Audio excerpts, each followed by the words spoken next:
Hi guys, karibuni sana kwenye conversation zetu za Upwork series, na kama mmefahamu, siku ya jana tulianza discussion yetu ya kwanza. Tulikuwa na Julius ambapo alishare story yake namna ameanza Upwork kuanzia kupata $0 mpaka $80,000, zaidi ya T-shilling milioni 200 kwa just kufanya tu kazi za kutranslate hapa na pale Upwork na sehemu nyingine. So leo tutakuwa na mgeni mwingine, baadaye kidogo nitampa nafasi ya kujitambulisha. So in case kama unasikiliza kwenye Spotify ama kwenye platform yote ya podcast, unaweza ukaisikia vizuri, na kama pia unaangalia YouTube basi ujue leo tutakuwa na mgeni ambapo atashare story yake kuanzia alivyoanza hapo mpaka sasa hivi. Mimi nimemfahamu miaka mingi sana, tangia kipindi hiko wote tuna earning sifuri mpaka ambapo tumefika. So kuna vitu vingi sana Philbert ambavyo anaweza akaviongea leo na akashare na sisi. So Philbert, maybe labda kwa sababu namna unavyokuona kamera yako unaweza kaika vizuri, ili kwa watu ambao watakuja ku access baadaye waweze kukuona. Hapo tuko vizuri. Philbert, karibu sana, na moja kwa moja ningekukaribisha ujitambulishe, unafanya vitu gani, ili kwa mtu ambaye anakuona mara ya kwanza au anakusikia mara ya kwanza afahamu. Asante sana Bwana Baraka Digital. Sisi tumejuana muda mrefu kupitia hizi shughuli zetu za freelancing. Kwa mimi binafsi, kwanza nashukuru kwa kunialika katika hiki series zako, lakini nikupongeze kwa harakati zako za kuweza kuelimisha watu wengi. Naamini mpaka saizi naona kuna watu kibao sana sana East Africa wanatambua kuhusiana na shughuli za kufanya kazi kwenye mitandao na kulipwa, na wengi saizi wanaamini kwamba sio utapeli, ni kweli, na yote imetokana na wewe pia kuanza harakati nadhani muda kidogo uliopita. Kwa mimi, kwa majina naitwa Philbert Meela. Binafsi nilijiunga na Upwork rasmi 2021. Lakini nakumbuka kabla hapo niliwahi kujaribu kujiunga na Upwork, ilikuwa 2020 kipindi cha COVID, nikashindwa kujiunga, profile yangu haikuwa accepted. Lakini baadaye nikaja nikagundua kwamba haikuwa accepted kwa sababu upande nilikuwa nimejiregister kufanya translation ya English to Swahili, watu walikuwa ni wengi. Kwa hiyo 2021 nilichokifanya nikawa nimejiregister kama nafanya mambo ya software engineering. Baada ya kuwa accepted ndo nikaja nikabadilisha profile, then nikawa nimeweka Swahili translator. Kwa ninavyokumbuka, shughuli yangu ya kwanza kufanya, gigi yangu ya kwanza ilikuwa ni ya $5, ambayo ilikuwa kutranslate kazi ya Kiswahili, ilikuwa ni Kiswahili. Hiyo research ilikuwa imefanyikia Tanzania, Olduvai Goji kule, kwenda Kiingereza. Baada ya hapo, kazi ya pili iliyofuata ilikuwa ni ya content writing. Na kumbuka hiyo hapo nilipata kama $200. Then baada ya hapo nikaanza kupata kazi hizi za artificial intelligence, ambao zilikuwa zaidi ni za kufanya transcription, ambao nikisema transcription ilikuwa inakuwa either ni audio au video, lakini unakuwa unasikiliza then unakuwa unaandika. Kwa hiyo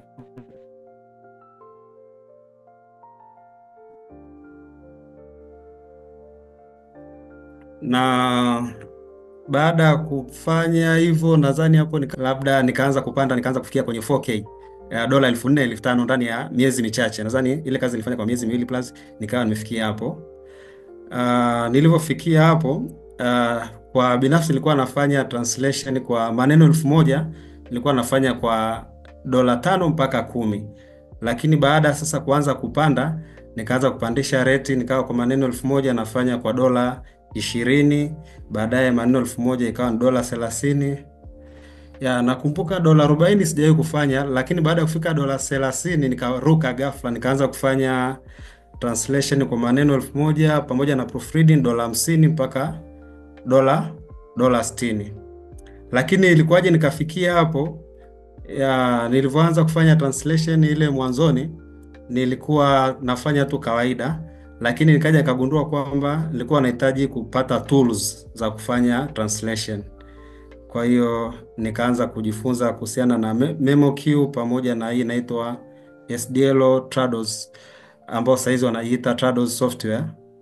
Kwa hiyo baada ya kuipata hiyo tools nikaanza kuitumia. Hii unaweza ukaipata, ni expensive, inauzwa kama nadhani $500 kusema kununua, lakini unaweza ukaipata kwenye Get Into My PC au Softonic. Tuna hizi cracked software unaweza ukaipata kule, ambayo inakuwa so expensive. Kwa hiyo hii inakusaidia kufanya nini?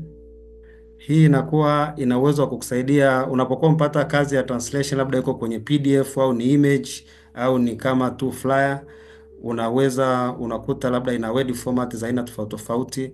Kwa hiyo hii software inakuwezesha wewe kuweza ku maintain ile translated document na original document ziwe 100%, yani zimatch.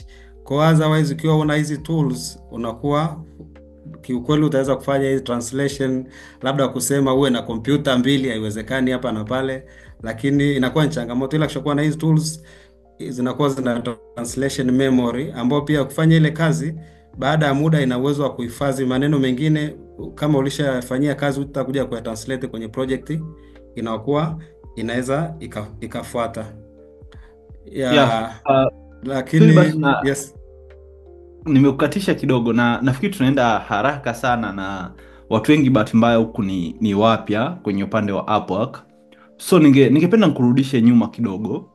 Umesema mara ya kwanza ulifungua Naam. kama translator, Upwork wakaikataa, japokuwa sijui kama siku hizi Upwork wanakataa watu kwa sababu wao wanataka tu watu wanunue connect wapate hela. Baada ya muda ikabidi ufungue iwe kama software developer, ndio wakakubali, afu baadaye ukairudisha kama Yes. translator. Sasa swali langu kwako bwana Philbert, vitu gani vya msingi waga unazingatia au vitu gani kwa mtu ambaye ni freelancer mpya anatakiwa azingatie wakati anatengeneza profile yake ya Upwork?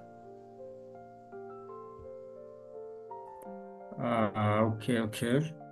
Wakati unatengeneza profile ya Upwork, kwanza unahitajika ujue kwamba wewe ni service gani ambayo unataka kwenda kuioffer kule Upwork. Kama wewe unaenda kufanya shughuli gani, ni just ni consultation au mambo ya image labeling, au umebobea kwenye data analysis au kitu chochote ambacho unataka kufanya. Kwa hiyo ukishajua kwamba unaenda kuoffer service gani, ndo unaenda unajiregister.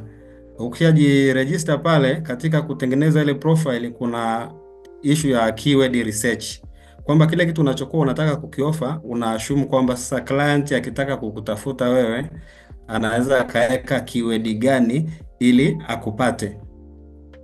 Let's say mimi nafanya mambo ya video editing au subtitling au voice over. Kwa hiyo kwenye profile yako utahitajika kuweka hizo keyword terms, ambao nadhani kwa characters hapo itakiwa izidi character 15 wakati unaandika ile profile yako.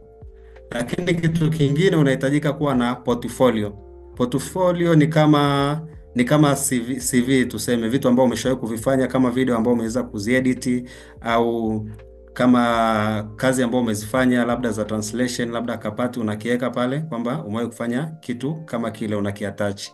Lakini kitu kingine, hata unavyokuwa unaweka ile profile picture yako inatakiwa look very professional, kwa sababu ile ni issue ya kazi, sio kwenye social media kama let's say Instagram just chatting or whatever.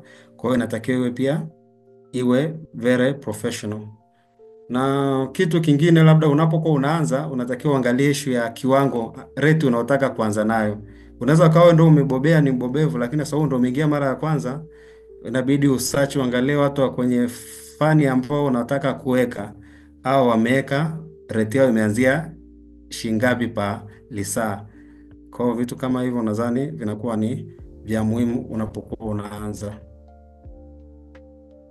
Asante sana kwa jibu yako. Nafikiri kwa mtu ambaye ni mpya kwenye Upwork nadhani atakuwa amepata mwangaza kama vitu vya kuzingatia kwenye Upwork. Moja ya kitu ambacho jana wakati tuko na ndugu Julius tukuzungumzia ni hiyo namna ya kuset profile. Sasa wakati jana tukiwa kwenye conversation na Julius, nikamuuliza Julius, nikamwambia kesho tunatarajia kuwa na mgeni mwingine ambaye yeye anafanya translation pia, ni Upworker kama wewe. Swali lipi ambalo ungependa sisi tumuulize huyo mgeni wetu. Julius akaniambia embo muulize huyo mtu kwamba yeye kama translator vitu gani anahisi kwake ni unique na vinamsaidia kupata kazi kwenye haya majukwaa kama Upwork.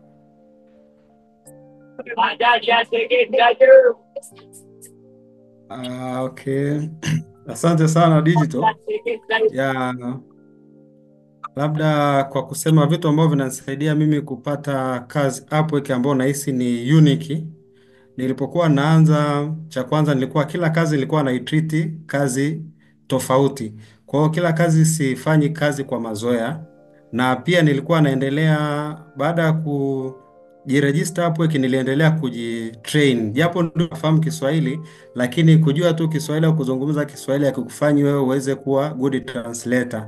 Inahitaji ujue namna ya kufanya translation, kwamba tufanye labda translation ya neno kwa neno, namna ya kuweza hata kama lugha haijakaa vizuri kuweza kufanya labda tunasema naturalization au language adaptation, kwamba unajua kwamba audience gani inaenda kuwatafsiria hiki kitu. Je, ni watoto au ni hiki ndio ni Kiswahili kinachotumika? Je, lakini ukisema Kiswahili cha ili neno, labda mtu anasema settings, kama settings za kompyuta au kwenye simu, niweke neno gani ambalo watu wanapenda kulitumia zaidi, ambalo nikitafanya tafsiri itaweza kueleweka na hii jamii ambao inaotegemewa kupelekewa hiki kitu.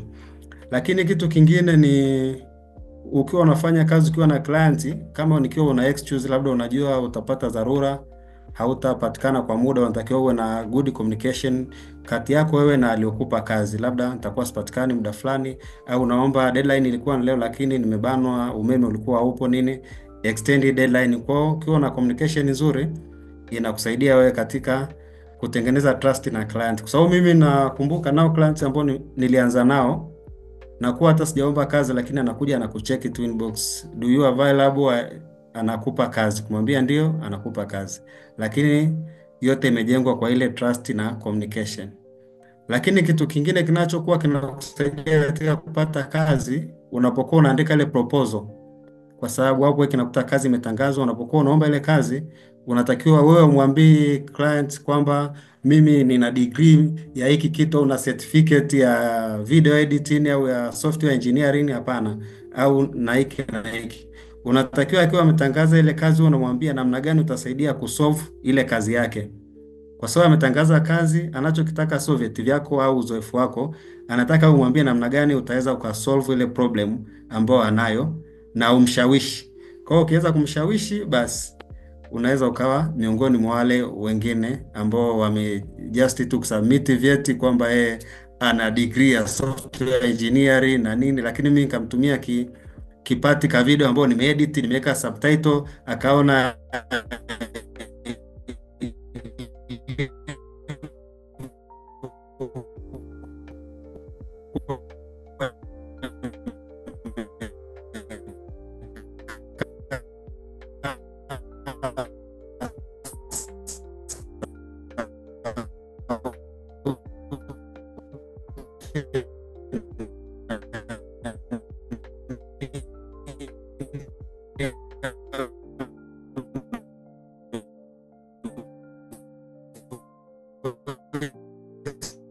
ile sample yangu uliotuma picket, lakini una portfolio, una kazi yake kwamba ana bachelor.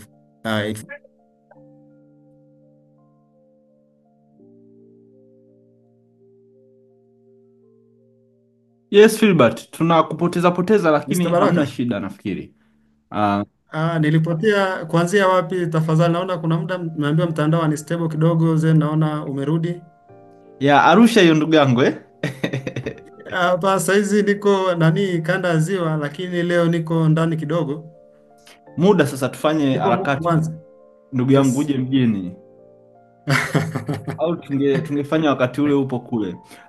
Wakati tunazungumzia hapo, ulizungumzia issue ya proposal. Nafikiri labda kuna watu mimi nimekuwa nikipokea DM, watu wananiambia tunatuma proposal hapo lakini hazijibiwi.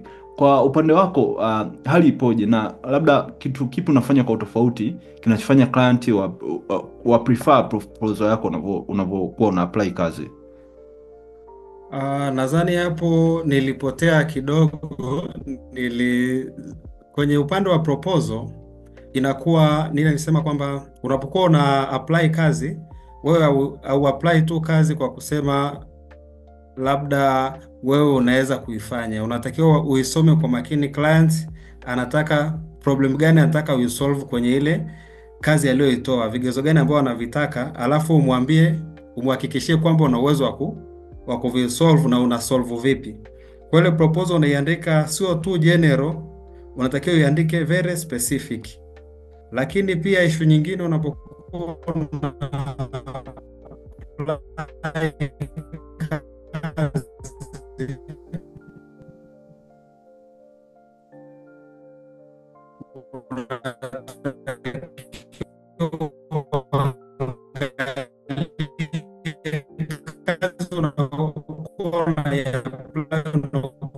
So Filbert, Filbert, masaa kumi na kama mbili yamepita, huyo Filbert, client ametuma kama labda invitation kwa watu 6 au 7 na ameshafanyia interview. Kwa ile kazi kidogo unatakiwa uwe caution, unaweza ukaamua kutokuapply kwa sababu utapoteza connect zako. Lakini anaweza ikawa pia amesha apply, kazi imetangazwa ndio hata ni siku mbili, wameapply zaidi ya watu.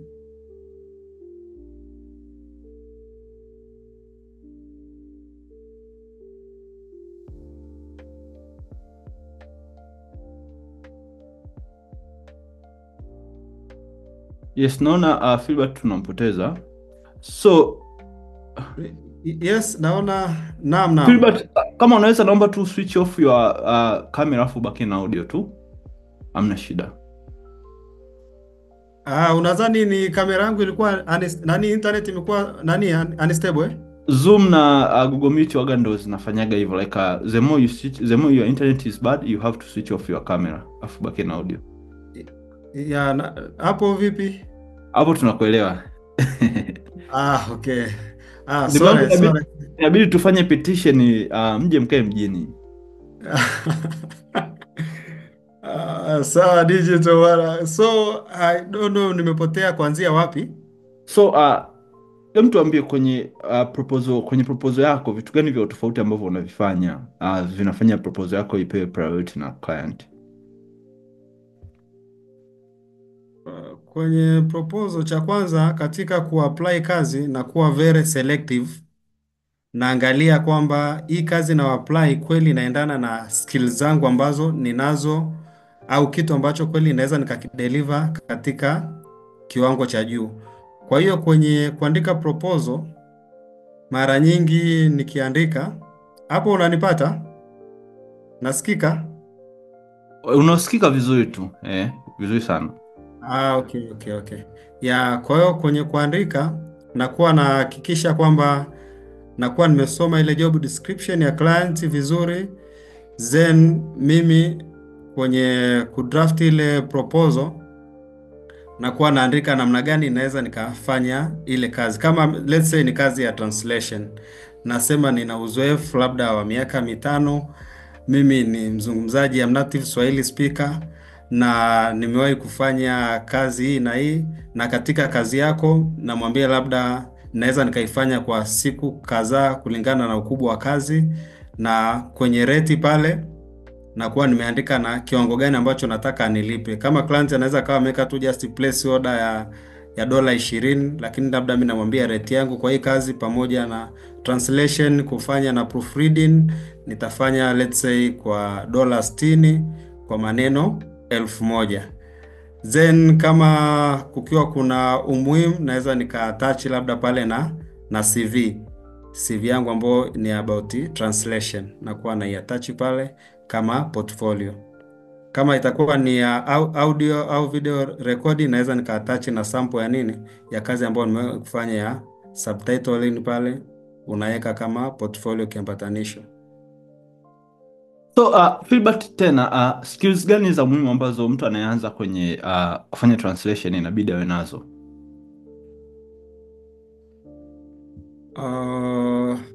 Kwa skills za muhimu, cha kwanza ambacho anatakiwa awepo nacho ni aelewe maana ya translation, kwamba translation mtu anaweza kaongea sana, wakati mwingine ikawa kama ni ukafanya summary ya yale maneno. Ukiona sehemu nyingine hazieleweki, unaweza using'ang'anie kutafsiri ile neno moja kama lilivyo, au maana yake, ila ukatafsiri ile maana nzima ya kile kitu ambacho ulikuwa unahitajika kukitafsiri, ukahakikisha kwamba hata kama maneno ni tofauti, lakini ule ujumbe ambao ulikuwa unahitajika kukusudiwa kupelekwa ukaufikisha.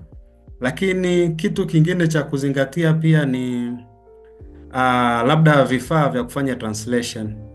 Lazima uhakikishe kwamba una hizo language translation tools, either ni hiyo kama ni MemoQ au ni Trados Studio. Hivyo ni vitu ambavyo unahitajika uwepo navyo. Lakini skills zingine unahitajika, labda document inaweza ikatumwa kwa njia mbalimbali, labda ni kwenye Google Drive au kwenye platform yoyote. Unatakiwa uwe na skills kidogo za kutumia kompyuta na hizi na ni nyingine hizi kama Microsoft Word, Excel, uwe na namna ya kuweza kuzitumia kompyuta kidogo. Kiujumla, email and internet, awe na uwezo wa kufanya hivyo. Okay, tuzungumzie malipo. Njia gani za malipo ambazo waga unatumiaga kupokea malipo yako? Kwa malipo, kwa muda mwingi nilikuwa natumia Payoneer, ambao nikishalipwa kupitia Upwork kule naweza kutumia Payoneer, ela naitoa Payoneer, kutoka Payoneer naweza nikaileta kwenye hizi local bank kama ni NMB, CRDB, hiyo ndio nilikuwa natumia. Lakini kwa katikati hapa nadhani natumiaga njia huyu tuseme ni ile platform ambao wali introduce Gray. Kwa Gray kipindi cha mwisho hapa ndio nimeanza kuwa naitumia hapa. Naona kwenye makato yake kidogo yanakuwa sio makubwa, na inaweza ukaileta kwenye mobile network kama unatumia Tigo, Vodacom au mitandao mingine Airtel, na hata exchange rate inakuwa iko vizuri zaidi.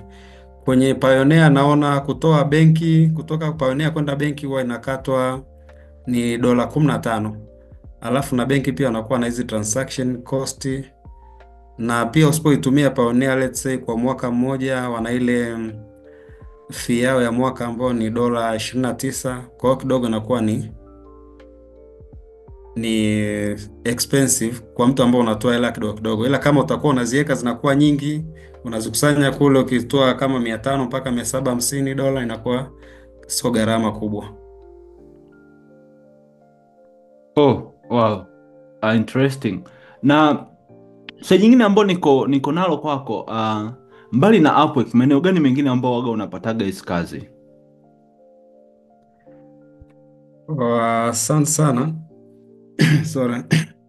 Labda niseme mbali na Upwork, kwenye social media platform nimepata kazi Facebook kule, kuna group za translation.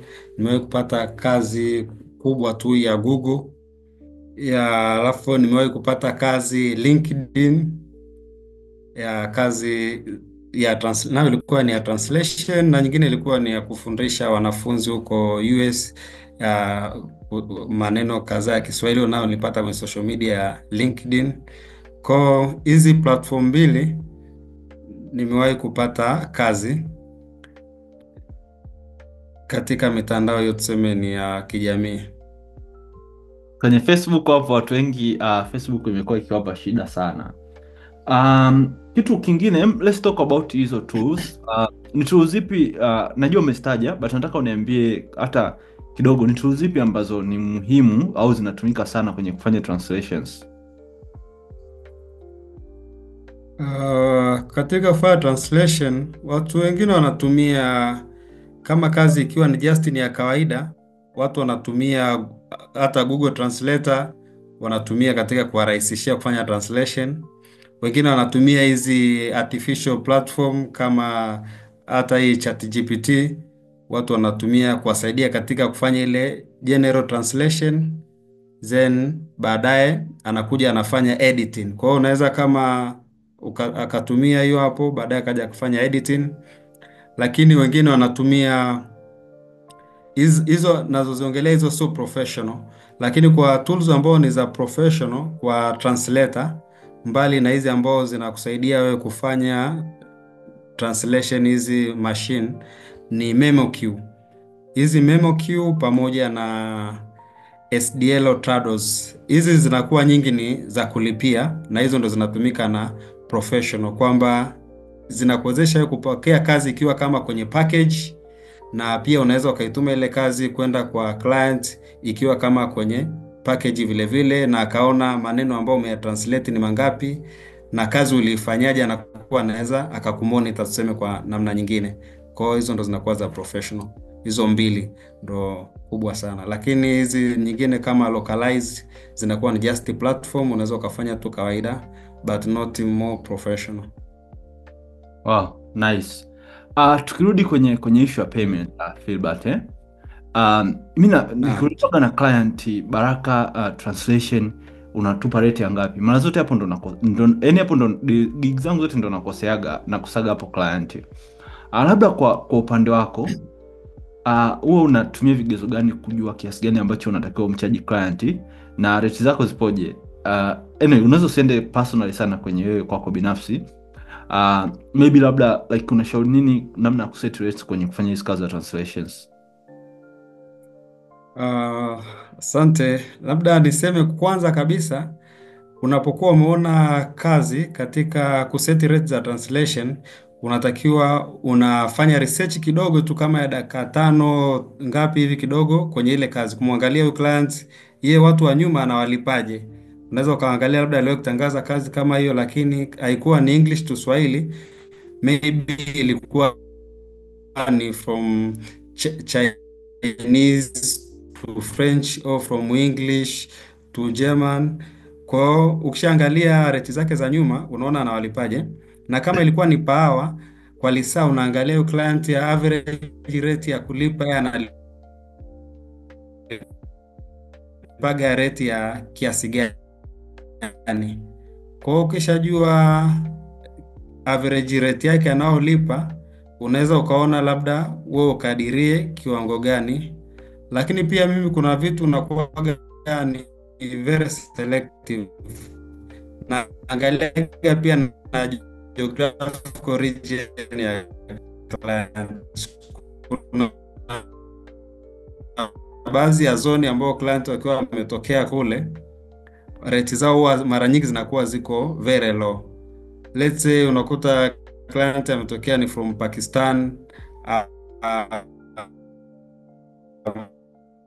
ametokea from India, from Korea, wakati mwingine from China.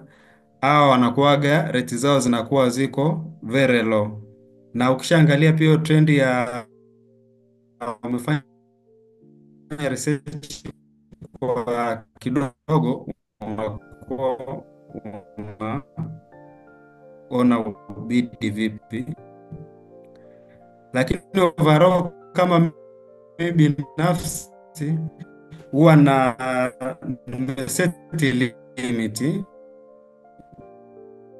Baada ya ule mwanzo nilikuwa napokea rate $5, $10, but with time nikawa na minimum acceptable value.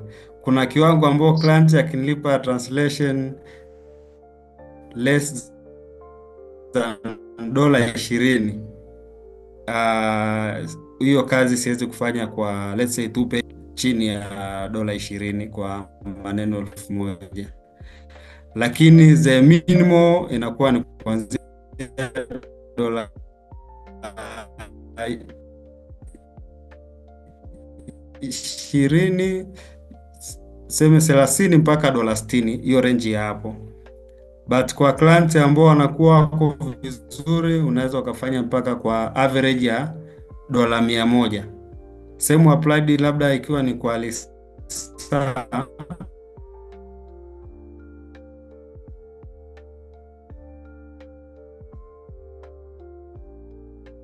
Yo Philbert, tunamkosa, ametupotea kidogo. So guys ambao mnasikiliza, mna swali lolote labda kwa Philbert? Kama una swali nyosha mkono ili nitokee kikaa sawa, tupate chance ya kumuuliza vizuri.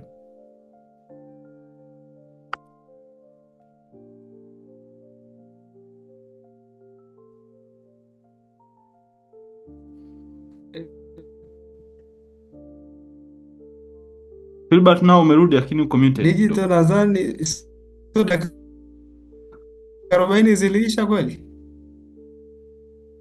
No no no. Hii Zoom ambayo natumia mimi ni ya kulipia, manake tunaweza Baraka. kufanya eh. Hii Zoom unayotumia mimi ni ya kulipia, manake tunaweza kufanya masaa mengi bila kukatika. Sio free Zoom. Yes, Mafole. Eh, unanisikia Yeah, vizuri Filbert? ni naam, sorry.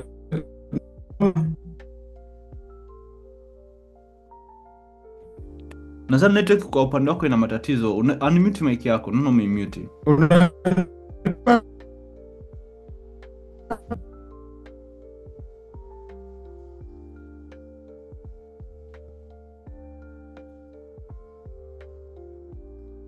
Hapo unanisikia vizuri Filbert? na, na, na, kusikia pia Muda sasa ndugu yangu sana. Bwana Elon Musk akileta Starlink Tanzania itabidi tukupe access.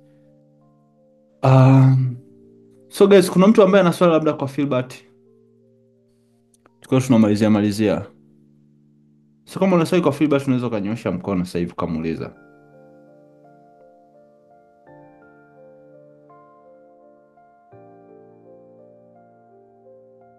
Guys, ndo muda wenu, mimi nishamuuliza maswali yangu. Nyinyi mnaweza mkaraise mkono mkamuuliza maswali Filbert.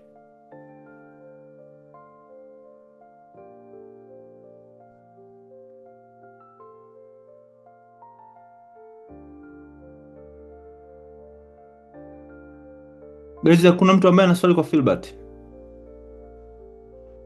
Filbert uko lipo unanisikia?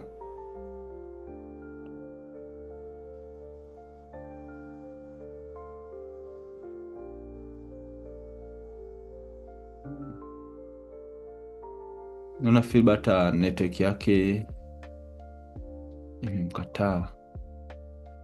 Filbert unanisikia?